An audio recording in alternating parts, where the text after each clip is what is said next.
Moi, je trouve que l'Afrique, c'est un continent qui sera celui que connaîtra mes enfants. Hein. L'Afrique va se développer par définition, parce que c'est quand même... D'abord, il faut rendre hommage aux Africains, parce que l'homme est né en Afrique.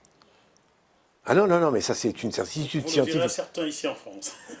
Oui, oui, non, mais ça veut dire qu'ils ont la mémoire courte. Mais bon, si je peux, l'Afrique c'est un continent colossal.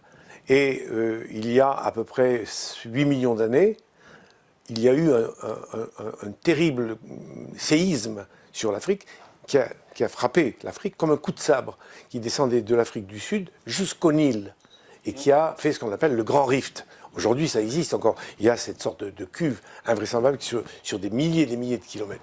Quand c'est arrivé, au niveau de la forêt équatoriale, vivaient beaucoup d'animaux.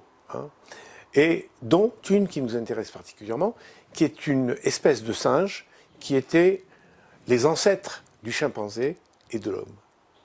Ancêtres communs. Et lorsque ce séisme est arrivé, qui a coupé en deux, il y a eu une dénivellation. Ça s'est fait en marche d'escalier. Il y a eu une naissance, le socle s'est brisé, et il y en a une partie qui a fait une marche d'escalier. Ce qui fait que lorsque le vent et les nuages arrivaient pour verser leur lot d'eau, d'humidité sur cette forêt bourrée de lianes et bourrée de végétal, les nuages butaient contre la marche d'escalier, inondaient toujours la forêt équatoriale, mais la partie supérieure, privée d'eau, est devenue savane, avec des hautes herbes. Les singes qui vivaient dans la partie équatoriale sont devenus des chimpanzés, les ancêtres. Et les ancêtres, ces mêmes singes, sont devenus différents, se sont mis à se redresser parce qu'ils devaient vivre dans les hautes herbes et que dans les hautes herbes, il y a des prédateurs et il y a des proies. Donc, à partir de là, s'est enclenché un processus entre le cerveau et la main, puisque l'animal s'est relevé, donc il a eu des mains qui pouvaient devenir...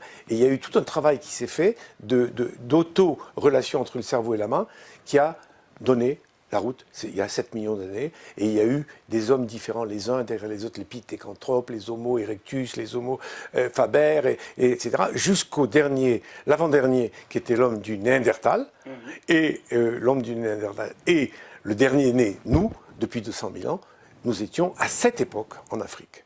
Et qu'en Afrique, il y a 200 000 ans. À partir de là, on a commencé à émigrer, à aller en Asie, à aller en Europe, etc. Mais sur les 8 millions d'années d'évolution de l'homme, il y a 7 millions et 800 000 années de vie en Afrique. Total. Donc vraiment, c'est pas... il est né en Afrique par hasard. Vous n'allez pas vous faire des amis, Pierre Ducamp. Hein. Mais pourquoi beaucoup sont créationnistes. Il y aurait un dieu qui aurait créé. Oui, bon, d'accord, mais le dieu, bon, il est africain. Voilà, donc... non, mais c'est bon à dire, parce que si vous voulez, ça remet les choses à leur place. Nous sommes des Africains. Les Africains de la diaspora. La grande diaspora. Oui, oui. La première diaspora, vous voulez dire. Oui, oui. Voilà. Donc voilà, un petit salut aux Africains que je respecte beaucoup.